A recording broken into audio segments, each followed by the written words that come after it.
दोस्तों, अगर आप हमारे चैनल हॉरिबल संडे से पहली बार जुड़े हैं तो आप हमारे चैनल को सब्सक्राइब कर लीजिए, जिससे आने वाली वीडियो आप तक सबसे पहले पहुंच सके।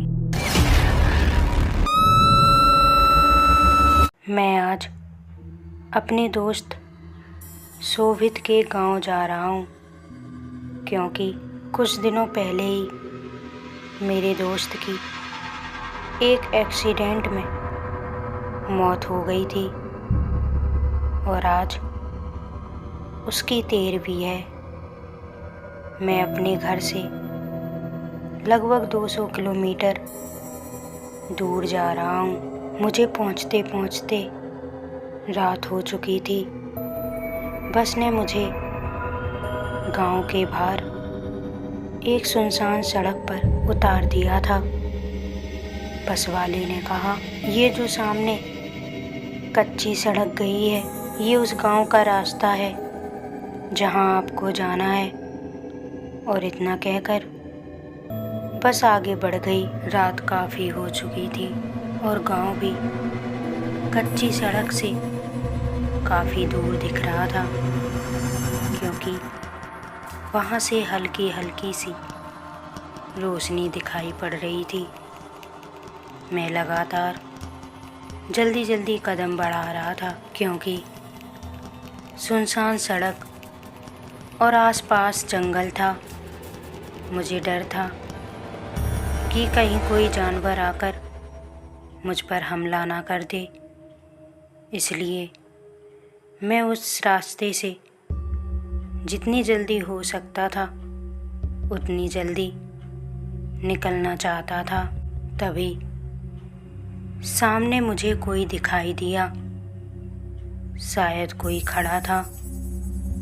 मेरी जान में जान आई कि चलो इस सुनसान रास्ते पर कोई तो मिला। मैं जल्दी जल्दी उस व्यक्ति की तरफ कदम बढ़ाने लगा, लेकिन ऐसा लग रहा था जितना मैं उसके पास जा रहा हूँ वो उतना ही मुझसे दूर होता जा रहा है। मैं काफ़ी देर तक ऐसे ही उस तक पहुँचने की कोशिश करता रहा कि अचानक मैं एक पत्थर से टकरा गया और गिरते गिरते बचा।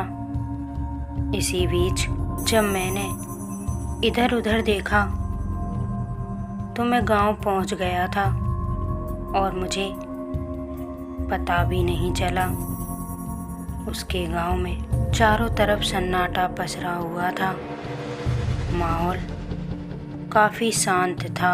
जब मैं अपने दोस्त के घर के पास पहुंचा तो वहां कुछ रिलेशन वाले लोग बैठे थे और कुछ लोग भजन भी गा रहे थे।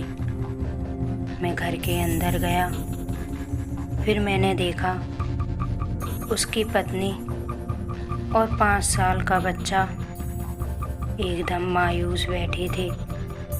मैं उनसे मिला और शोभित की फ़ोटो पर फूल चढ़ाते हुए अपनी आँखों के आंसू अपने अंदर ही समेट लिए और उसकी आत्मा की शांति के लिए प्रार्थना की। तभी बाहर से शोभित के पिताजी आए और उन्होंने मुझसे कहा, बेटा तुम बहुत लेट हो गए हो, चलो चल के खाना खा लो। लेकिन मुझे बिल्कुल भी भूख नहीं थी, इसलिए मैंने उनसे मना कर दिया और मैं अपने दोस्त के बच्चे के पास बैठ गया, उससे बातें करने लगा। कुछ देर बाद वो बच्चा सो गया और धीरे धीरे सब लोगों की आंखें नींद से भरने लगी थीं, इसलिए ज़्यादातर लोग आलस में बैठे हुए थे और कोई कोई अपनी ही जगह पर लेट गया था। चारों तरफ अंधेरा पूरी तरह से फैल गया था। सब लोग अपनी अपनी ही जगह पर लेट गए थे और आपस में धीरे धीरे बातें कर रहे थे, लेकिन मैं अभी भी बैठा था। मुझे बैठे हुए करीब 1 बज गया। पूरे घर में एकदम शांति थी, सब लोग सो गए थे। फिर मैं भी लेट गया। मैं सोने ही वाला था कि अचानक बाहर से किसी ने ज़ोर से दरवाज़ा खटखटाया। इतनी ज़ोर से दरवाज़ा खटखटाने की आवाज़ से मैं एकदम उठ के खड़ा हो गया। ऐसा लग रहा था कि दरवाज़ा अभी उखड़कर मेरे ऊपर ही गिरेगा आकर, लेकिन इतनी तेज़ आवाज़ के बावजूद घर का कोई भी सदस्य जागा नहीं था। शायद ये आवाज़ केवल मुझे ही सुनाई दे रही थी।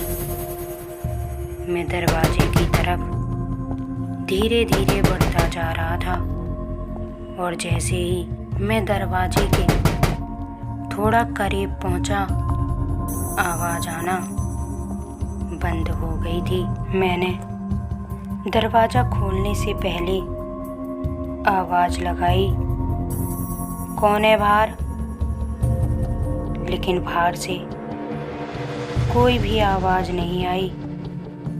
फिर जब मैंने गेट खोला तो मैं सन्न रह गया, क्योंकि बाहर कोई था ही नहीं।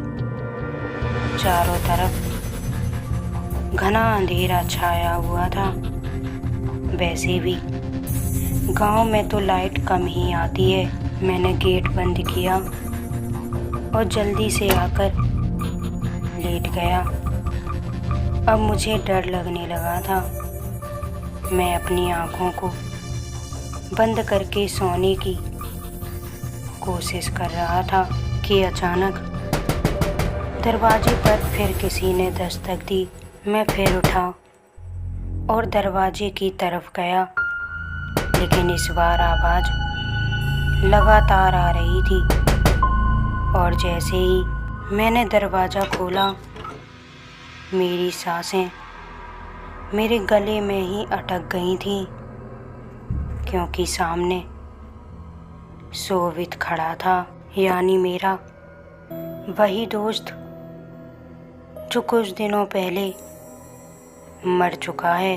लेकिन अभी वो मेरे एकदम सामने खड़ा था। मेरा पूरा शरीर मानो जम चुका था। मैं कुछ बोलना तो दूर हिल भी नहीं पा रहा था। केवल मेरी आंखें इधर उधर हो रही थीं। शोभित मेरे पास से गुजरते हुए अपने बच्चे के ऊपर हाथ रखकर मेरी तरफ देखने लगता है, मानो मुझसे कह रहा हो कि मैं उसके बच्चे का ख्याल रखूं। और अचानक वहाँ से गायब हो जाता है और तभी मेरी एक ज़ोरदार चीख निकलती है, जिससे घर में मौजूद सारे लोग जग जाते हैं। तभी मुझे वो रास्ते वाली बात याद आती है। इसका मतलब वो मेरा दोस्त शोभित ही था, जो मुझे उस रास्ते से अपने घर लेकर आया था। कहते हैं 13वीं तक इंसान की आत्मा अपने आसपास के लोगों के पास भटकती रहती है और 13वीं के बाद वो वहाँ से चली जाती है।